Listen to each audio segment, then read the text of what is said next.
오늘 하나님께서 우리에게 주신 말씀은 누가복음 2장 11절에서 14절 말씀입니다. 신약 89면에 있습니다. 누가복음 2장 11절 14절의 말씀입니다.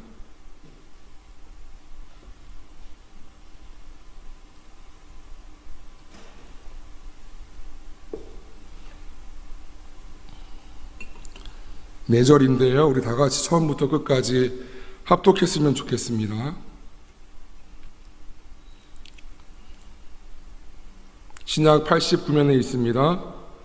같이 합독하시겠습니다. 시작. 오늘 다윗의 동네에 너희를 위하여 구주가 나셨으니 곧 그리스도 주시니라.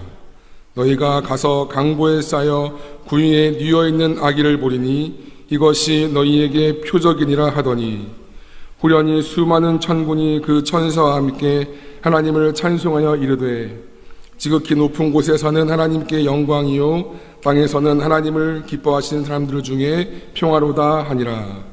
아멘. 왜 예수님을 기대할 수 있습니까? 왜 예수님을 기대할 수 있습니까?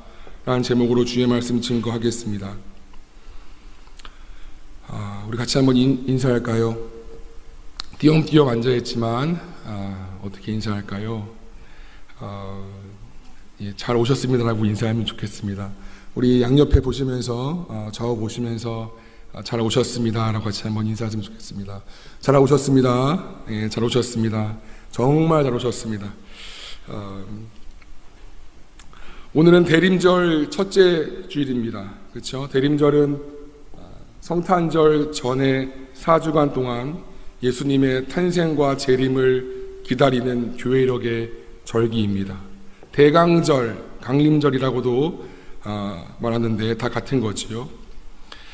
이 대림절은 예수님께서 우리와 똑같이 살과 피를 입으시고 역사의 시간과 공간 안으로 들어오신 성탄을 기다리는 동시에 다시 이 땅에 심판주로 오실 예수님의 재림을 동시에 기다리는 것이기 때문에 이중적 기다림의 절기라고도 부릅니다.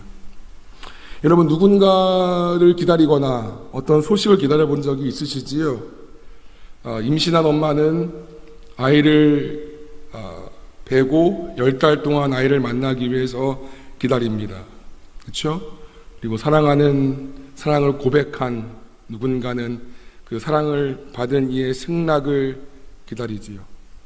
그리고 군에 간 청년은 날짜를 세워가며 제대할 날을 기다립니다. 왜 기다릴까요? 왜 기다릴까요? 기대하기 때문입니다. 아무 기대가 없는 사람은 기다리지 않습니다. 그저 시간이 흘러가는 걸 그냥 바라볼 뿐이지요. 기대가 없으면 기다리지 않습니다. 그러므로 이 주님을 기다린다. 대림절 첫째 주가 됐는데 주님의 탄생, 성탄과 재림을 기다린다는 것은 주님을 기대한다는 것과도 같습니다. 주님의 무엇을 기대할까요? 마치 새가 그물에 걸린 것처럼 나의 힘으로는 어떻게 할 수 없는 내 삶의 죄와 그리고 고난과 누구도 알지 못하는 내 아픔 속으로 찾아오셔서 내 삶을 역전시켜 주시는 나의 구원자가 되어주시는 주님을 기대한다는 것입니다. 우리가 대림절을 맞이함에 있어서 그냥 이 4주간의 기간이 촉히고 그런 의존적인 거 말고 이 기간이 단순히 시간의 흐름이 아니라 대림절의 의미답게 진정으로 주님을 기다리며 소망하는 시간이 되기 위해서는 주님을 향한 이러한 기대감이 있어야 될 줄로 믿습니다. 아무런 기대감이 없는데 그냥 하나의 교회의 어떤 제의지요. 그렇죠? 어떤 우리의 삶을 바꿔주시는, 변화시켜주시는 그 은혜가 임하기를 기대해야 되는데 그렇다면 우리가 왜 예수님을 기대할 수 있을까를 좀 같이 한번 보고자 합니다. 주님을 기대할 수 있는 그 근거가 무엇인가 보고 싶습니다. 무엇을 근거로요? 신자는 이 하나님의 말씀이 진리라고 믿는 사람들이죠. 이 약속의 말씀을 같이 살펴봄으로써 이 본문을 묵상하기를 원합니다. 이 대림절 기간 동안 우리는 왜 예수님을 기대할 수 있습니까? 첫째로 주님은 가난하고 깨어진 자들에게 먼저 찾아오셨기 때문입니다. 가난하고 깨어진 자들에게 먼저 찾아오셨기 때문입니다. 우리 본문의 8절과 본문의 8절부터 10절까지 다 같이 통독하시겠습니다. 8절부터 10절까지 본문은 아니지만 좀 그 위에 있지요. 세 절을 같이 한번 보시겠습니다. 시작. 그 지역의 목자들이 밤에 밖에서 자기 양떼를 지키더니 주의 사자가 곁에 서고 주의 영광이 그들을 두루 비춤에 크게 무서워하는지라. 천사가 이르되 무서워하지 말라. 보라, 내가 온 백성에게 미칠 큰 기쁨의 좋은 소식을 너희에게 전하노라. 로마의 압자에 신음하고 있었던 이스라엘 백성들은 그 역사 속에서 예언자들이 예언한 메시아를 간절히 기다렸습니다. 다윗처럼 이 민족을 일으켜줄 사람, 그리고 고단한 내 인생을 바꿔줄 그 메시아를 간절히 기다렸습니다. 그리고 오늘 본문에 봤던 것처럼 때가 되매 온 우주가 기뻐할 메시아 오심의 소식이 하늘의 천사들에 의해서 선포가 되어지는 것이지요. 누구에게일까요? 가장 먼저 누구에게 이 값진 우주가 진동할 만한 소식이 선포될까요? 힘과 권력이 있었던 왕도 아니었지요. 항상 저처럼 교회에서 예배를 드리는 것 자체가 일인 사람인 당시 제사장들도 아니었습니다. 백성들에게 존경과 칭송을 받았던 그런 바리새인들도 아니었습니다. 가장 먼저 전해진 것은 아무도 주목하지 않았던 그 당시 민초들이었던 목자들에게였습니다. 만약 천사가 높은 위치에 있는 사람들에게 찾아왔다면 예수님의 이 메시아 오심의 소식이 더 빠르고 더 정확하게 이스라엘 전역에 전파되었을지도 모르겠습니다. 예수님 또한 초라한 목수의 아들이기보다는 아주 좋은 환경에서 당시 엘리트 교육을 받으면서 자랐을 수도 있지요. 그런데 하늘의 천사는 아무도 생각지 못했던 밤에 양떼를 지키던 목자들에게 찾아와서 가장 밑바닥 인생들에게 찾아와서 그 소식을 전해 주었다는 것입니다. 힘없고 가난하고 그래서 때리면 때리는 대로 맞으면 맞는 대로 아플 수밖에 없었던 목자들에게 왔다는 것입니다. 왜일까요? 예수님은 자신의 공생의 첫 번째 설교에서 그 이유에 대해서 말씀해 주십니다. 마태복음 5장의 말씀이지요. 심령이 가난한 자는 복이 있나니 천국이 그들의 것이며 애통하는 자는 복이 있나니 그들이 위로를 받을 것이며. 심령이 가난한 자는 복이 있나니 킹덤 오브 갓, 하나님의 왕국이 그들의 것이며 애통하는 자는 복이 있나니 그들이 위로를 받을 것이며. 힘있고 돈 있고 권력 있고 인생이 잘 풀리면 여러분 심령이 가난하기가 쉽지 않습니다. 애통하는 일도 그렇게 많이 없지요. 그런데 아무것도 없는 사람들은 아무것도 없기 때문에 가난하고 애통합니다.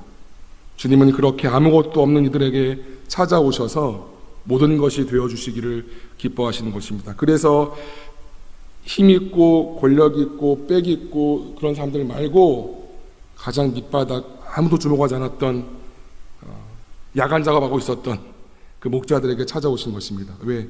그 가난한 심령에 천국에 들어갈 수 있기 때문입니다.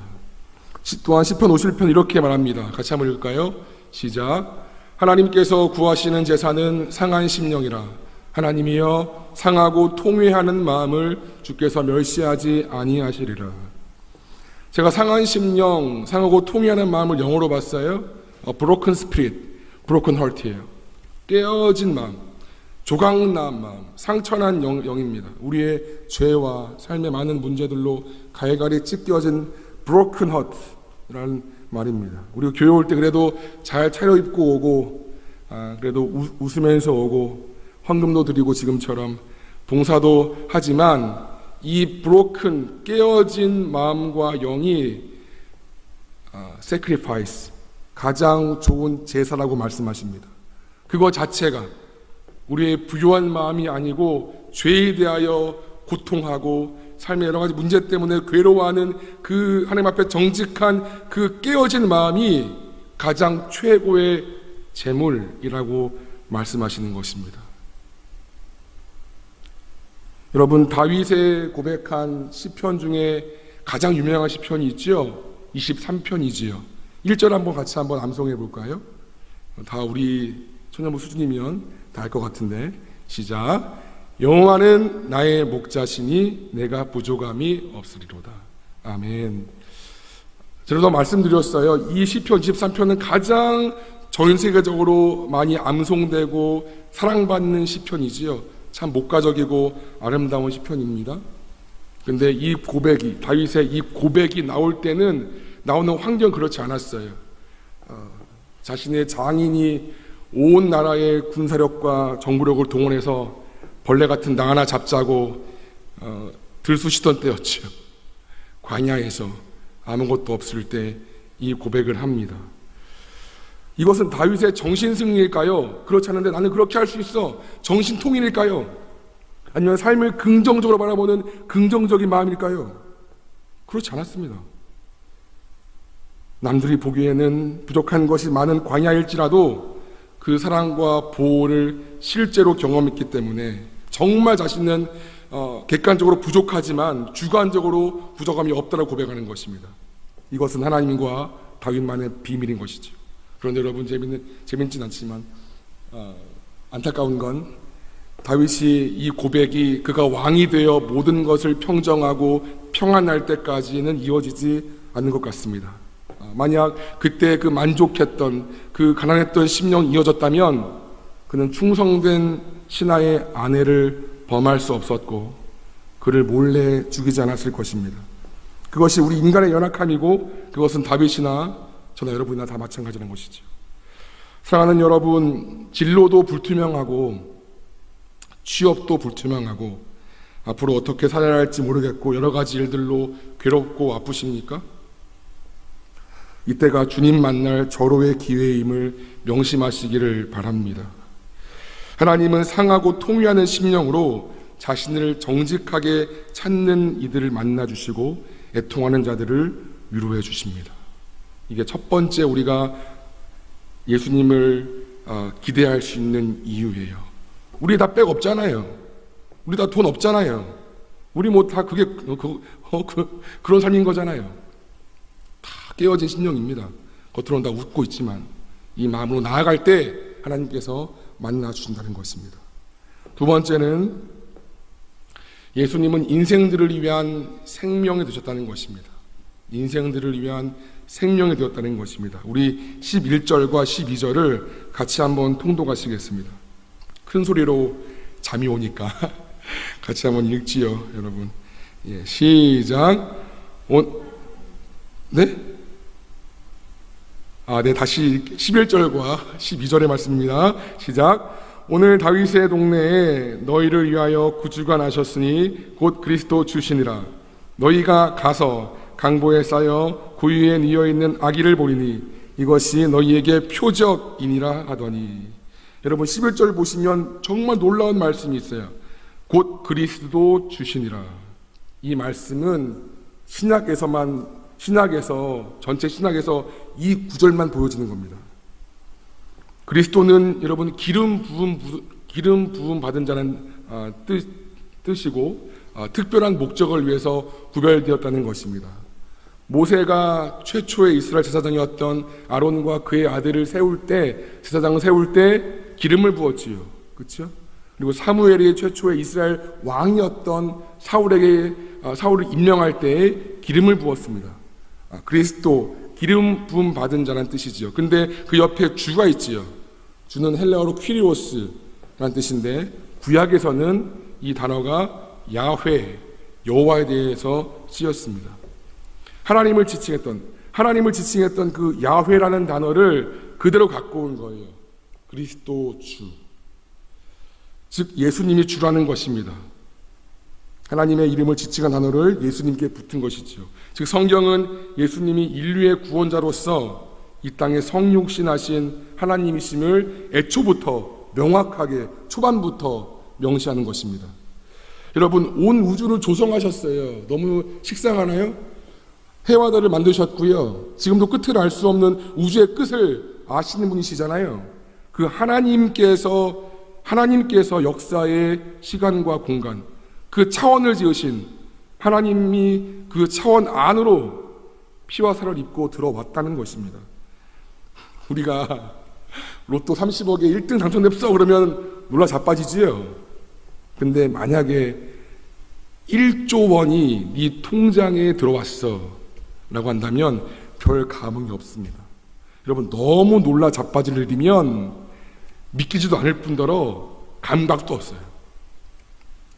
아마 위대한 영웅이 구원자가 되었다 그러면 더 현실적으로 어떤 위대한 정치가, 위대한 군사가가 우리의 어떤 구원자가 되었어 라고 하면 조금 더 놀랄지도 모르겠습니다. 그런데 태양을 만드시고 구름을 지으시고 지금도 저 여러분의 호흡을 주장하시는 그 하나님께서 나랑 똑같은 육체를 입으시고 나 대신 죽기 위해 오셨다. 우린 여러분 그 끝자락조차도 제대로 감지하지 못하고 있음이 분명합니다. 만약 이 사실을 100% 다 깨달은 사람이 있다면 그는 그 즉시 아마 심장이 터져서 죽을 거예요. 너무너무나 이 위대한 어마어마한 진리 앞에서.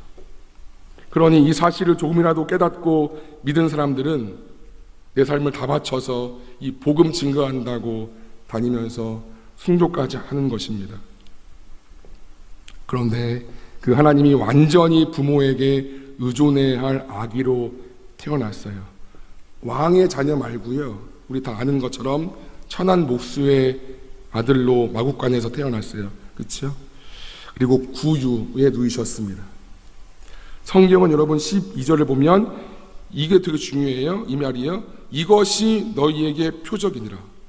되게 중요한 말이에요.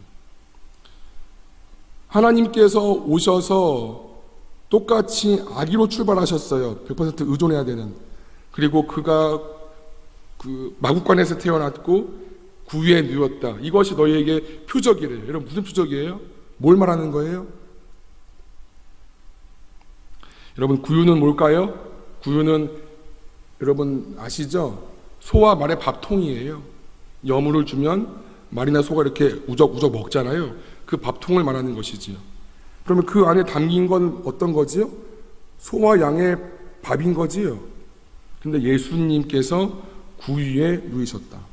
소와 말의 밥통 위에 누였다. 다시 말해서 소와 말의 밥이라는 것이지요.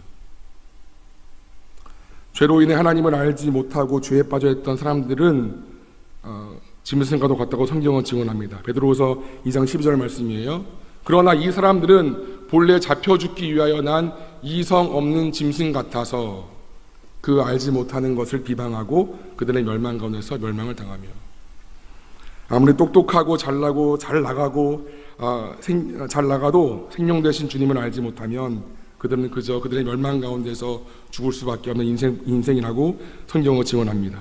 그런데 예수님께서 그런 이성 없는 짐승 같은 인류를 위해서 밥이 되어주셨다는 것, 이것이 표적, 사인인 거예요. 인류의 구원의 사인인 거예요. 생명의 밥이 되어주심으로 자기가 직접 생명의 밥이 되어주셔서 마치 소와 말이 그 자기 밥통에서 먹는 것처럼 인류를 위한 밥이 되어주셨다고요. 요한복음 3장 35절은 이렇게 말해요.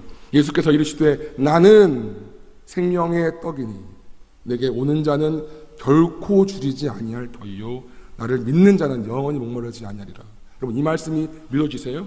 믿어지세요? 믿어지기를 축원합니다. 나는 생명의 떡이니 뭐예요? 나는 생명의 밥이라는 것이죠. 우리말로 하면 하나님 자신이 육신을 입고 오셔서 나를 위한 생명의 밥이 되어주셨으니까 너 죄에 죽지 말고 네 상황 앞에 죽지 말고 네 현실 앞에 죽지 말고 나를 먹고 살아라, 그 말씀하시는 거지요. 요한복음 6장은 또 이렇게 얘기를 해요. 내 살을 먹고 내 피를 마시는 자는 영생을 가졌고 마지막 날에 내가 그를 다시 살리리니 내 살은 참된 양식이요 내 피는 참된 음료로다. 내 살을 먹고 내 피를 마시는 자는 내 안에 거하고 나도 그의 안에 거하나니 살아계신 아버지께서 나를 보내심에 내가 아버지로 말미암아 사는 것 같이 나를 먹는 그 사람도 나로 말미암아 살리라. 아멘. 영생을 가졌고 다시 살리리니 내 안에 거하고 나로 말미암아 살리라. 누가요? 예수님의 살과 피를 먹는 것이. 그게 뭐지요? 성찬이지요. 여러분, 우리가 믿음으로 성찬을 대할 때 성령께서, 원래는 그냥 빵이잖아요. 그냥 포도주잖아요. 그것이 성령께서 믿음으로 취할 때 피가 되게 주시고 살이 되게 주시는 거예요. 이것이 거룩한 신비라는 거죠. 그래서 성찬은 그냥 하나의 의식일 수 없어요. 굉장히 중요한 거예요. 이 설교 못지않게. 설교가 듣는 복음이라면 제가 말씀드렸죠. 보이는 라디오처럼 성찬은 보이는 복음이고요. 보이는 말씀이죠. 굉장히 중요한 거지. 어쨌든 그런데 여러분, 더 중요한 건 이 생명의 밥을 누구나 먹을 수 있다는 것이 은혜 중에 은혜라는 것입니다. 그것이 주님께서 마국간에서 태어나신 이유이지요. 만약 예수님께서 궁궐이나 아주 부잣집에 태어났다 칩시다. 목자들이 들어갈 수 있었을까요? 아니죠. 들어가려고 시도해도 예수님 볼 거야 라고 해도 그 앞에 경비원들이나 막혔겠죠. 근데 여러분, 마국간은 누구나 들어갈 수 있습니다. 힘 있는 자나 힘 없는 자나. 그렇죠? 예수님을 만나고 싶은 사람은 누구나 가서 생명의 떡이 되신 그분을 만나고 그분을 먹고 그분으로 인해 살 수 있다는 것입니다. 이것이 너희에게 표적이니라, 구원의 사인이 된다고 하신 이유예요. 누구나 제한이 없어요. 그 예수님을 먹으면 살 거야 라고 말씀하십니다. 세 번째는요, 마지막입니다. 예수님은 하나님의 선택된 백성에게 주시는 은혜입니다. 예수님의 은혜는 다 모든 인류에게 주어져요. 근데 그 효력을 맛보는 사람은 선택된 백성이라는 거예요. 우리 12절과 13절을 다 같이 읽겠습니다. 12절과 13절입니다. 시작. 너희가 가서 강보에 쌓여있는 13절과 14절입니다. 다시요. 13절입니다. 시작. 호련히 수많은 천군이 그 천사와 함께 하나님을 찬송하여 이르되 지극히 높은 곳에서는 하나님께 영광이요 땅에서는 하나님이 기뻐하신 사람들 중에 평화로다. 여러분, 한 명의 천사가 메시아 되시는 주님을 선포하니 갑자기 호련에 많은 천군, 하늘의 천사가 와서 찬송을 해요. 제가 시간상 말씀은 다 읽지 않겠습니다. 근데 여러분, 성경을 보면 천사가 1명 내지는 2명 내지 나와서 계시할 때가 많아요. 근데 이렇게 온 천사, 하늘의 모든 천사가 총동원되어서 하나님을 찬송하는 경우는 메시아 이때 선포할 때랑 요한계시록 때밖에 없어요. 처음과 끝밖에 없어요. 그만큼 하나님께서 기다리셨고 기뻐하셨고 기대하셨던 시간이라는 거예요. 모든 하늘의 군대가 다 총동원되어서 그 영광 가운데 막 일렉치고 막 드럼치고 막 빵빠레 울리고 막 그렇다는 시간이 영광스러운 시간이죠.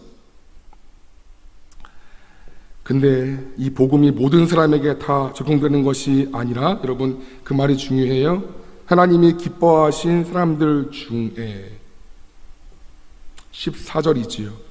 이걸 다른 모형으로 보면 하나님의 은혜를 입은 사람들 중에 평화로다. 여러분, 십자가와 부활되신 예수님께 이 복음을 들으면 다 나오나요? 그렇지 않죠. 예수님 시대의 저자 직강으로 예수님의 설교를 들었던 사람들조차도 예수님을 안 믿은 것이 부지기수였고요. 그렇죠?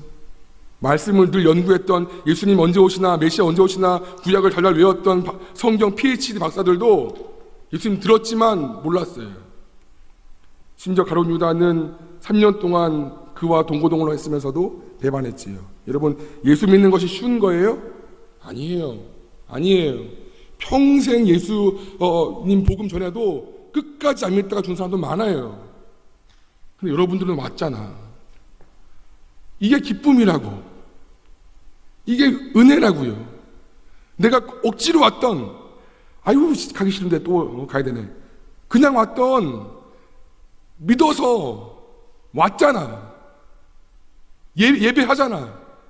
이것이 은혜를 입은 줄로 믿습니다. 얼마나 감사한지 몰라요, 여러분.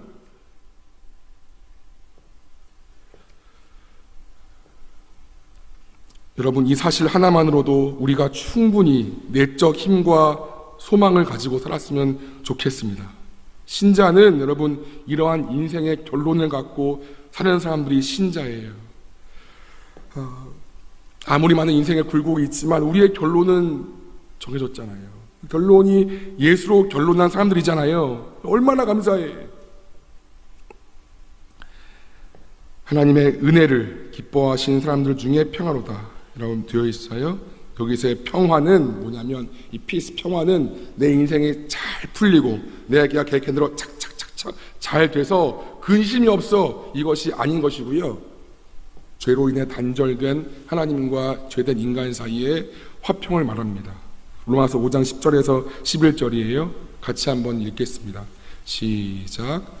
곧 우리가 원수 되었을 때 그의 아들의 죽으심으로 말미암아 하나님과 화목하게 되었은즉 화목하게 된 자로서는 더욱 그의 살아나심으로 말미암아 구원을 받을 것이니라.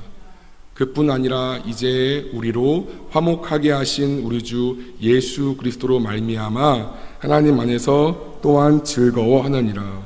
하나님과 화목하게 되었어요. 화목하게 된 자가 구원이 되었어요.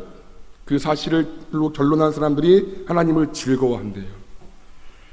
여러분, 나를 지으신 하나님과 단절되어 있는데, 영적으로 막혀 있는데 내 인생의 부와 귀가 한들 그게 도대체 뭔 소용입니까? 인생의 가장 큰 문제인 영혼의 문제가 막혀 있는데 바득바득 세상의 높은 자리를 차지한다고 하면 뭐합니까? 마지막이 사망인 걸.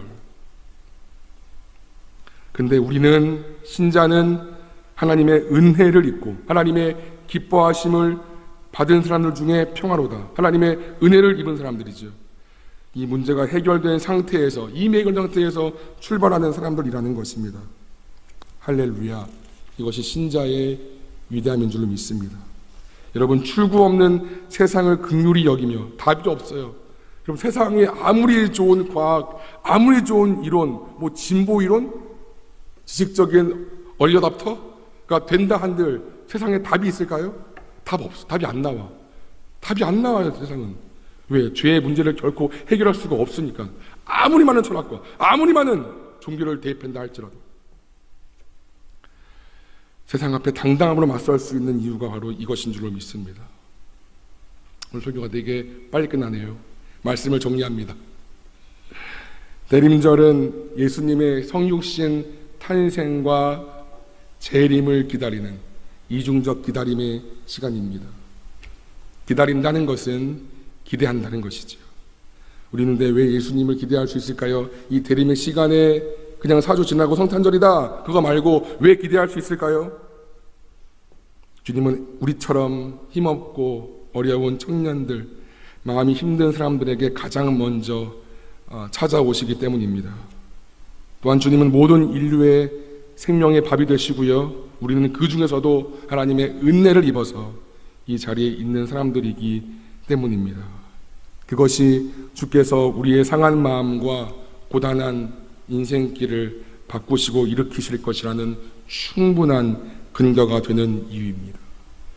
여러분, 하나님의 은혜는 다 부어져요. 소낙비는 다 부어져요. 근데 이만한 다라이, 옛날 말로 다라이를 대고 있는 사람들은 그 물 다 받죠. 근데 우산 쓰고 있는 사람들은 아무리 강한 비가 와도 철통 보안입니다. 똑같은 거예요. 이 대림절 기간 누군가는 아이고 또 대림절 한 해 이럴 수도 모르겠어요. 그냥 그저 시간의 흐름인 거예요. 별 기대도 없어.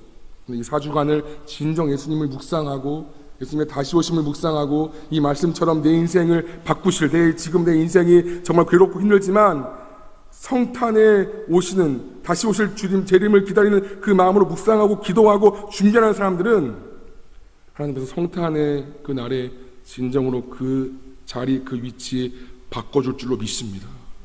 들을 끼는 자는 들을지어다.